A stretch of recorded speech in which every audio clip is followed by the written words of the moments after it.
Did you know one of the most famous cybersecurity tools in the world started as a simple open source project in 2003? Meet the Metasploit Framework.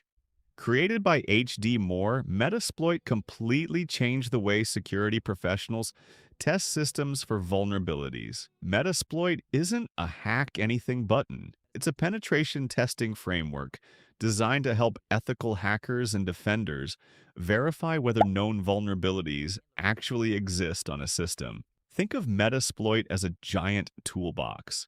It contains thousands of exploit modules for publicly documented vulnerabilities, payloads that demonstrate what could happen after a successful compromise, auxiliary modules for tasks like scanning and enumeration, post-exploitation modules for security assessments, and powerful encoders and evasion techniques used for hacking.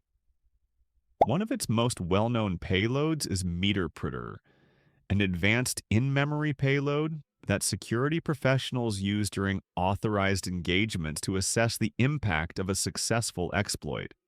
Metasploit also integrates with tools like Nmap for network discovery, supports vulnerability scanners such as Nessus, and provides both a command line interface and a database to organize assessment results. It's widely used for validating patches, demonstrating security risks, training penetration testers, and preparing for certifications like OSCP, PNPT, and CEH. Available on Linux, Windows, and Mac OS, the Metasploit framework remains one of the most important tools in modern cybersecurity. It doesn't magically break into systems, but when used with proper authorization, it helps security teams understand weaknesses before real attackers find them. If you enjoyed this 100 seconds of hacking tools breakdown, follow Hacker's Arsenal. Every week, I'll explain one cybersecurity tool in under 100 seconds. I'll see you in the next one.